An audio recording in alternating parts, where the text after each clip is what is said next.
Welcome to this video on scatterplots, correlation, and regression. Today we'll explore how these powerful statistical tools help us analyze relationships between different variables. When we have two pieces of information about the same subjects, we call this paired data. For example, we might have the height and weight of several students or the study time and test scores for a group of students. A scatterplot is a graph that shows the relationship between two quantitative variables. We place one variable on the horizontal axis, which we usually call x, and the other variable on the vertical axis, which we call y. Each pair of values is plotted as a single point on the graph. Let's plot our study time and test score data on the scatterplot. Student A studied for 2 hours and scored 75%. Student B studied for 3 hours and scored 82%. Student C studied for 1 hour and scored 68%. Student D studied for 4 hours and scored 90%. And student E studied for 2.5 hours and scored 80%. When we look at a scatter plot, we're trying to identify patterns. In our example, we can see a pattern. As study time increases, test scores tend to increase as well. This suggests a positive correlation between the two variables. There are three main patterns we might observe in a scatter plot. A positive correlation, where as one variable increases, the other tends to increase as well. A negative correlation, where as one variable increases, the other tends to decrease. Or no correlation, where there's no clear relationship between the variables. To quantify the strength and direction of a linear relationship, we use the correlation coefficient, denoted by the letter R. The formula for R is quite complex, but fortunately, we can use technology to calculate it. The value of R is always between -1 and +1. The closer R is to +1 or -1, the stronger the correlation. If R is close to 0, there is little to no linear correlation.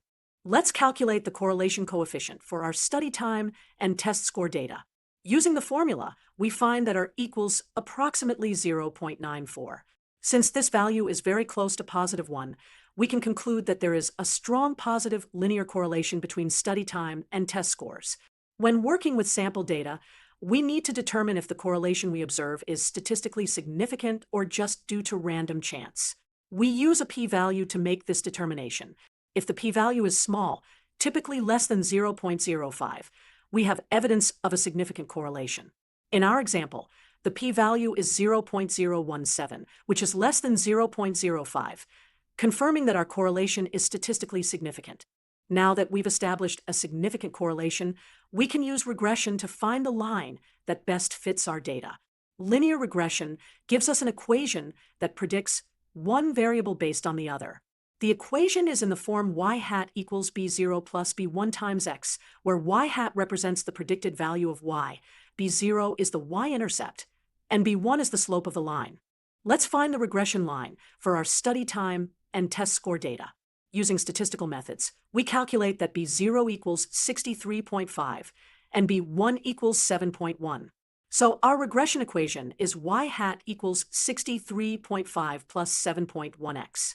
This means that for each additional hour of study time, we predict the test score to increase by about 7.1 percentage points. And if a student doesn't study at all, x equals 0, we predict a test score of 63.5%. One of the main uses of regression is to make predictions. Let's say we want to predict the test score for a student who studies for 3.5 hours. We substitute x equals 3.5 into our regression equation.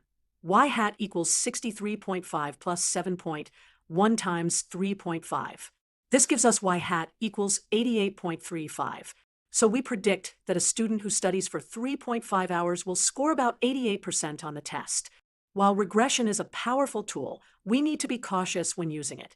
First, correlation does not imply causation. Just because two variables are correlated doesn't mean one causes the other. Second, we should avoid extrapolating or making predictions far beyond our data range.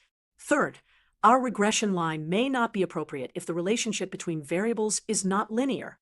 To summarize what we've learned, scatterplots help us visualize the relationship between two variables.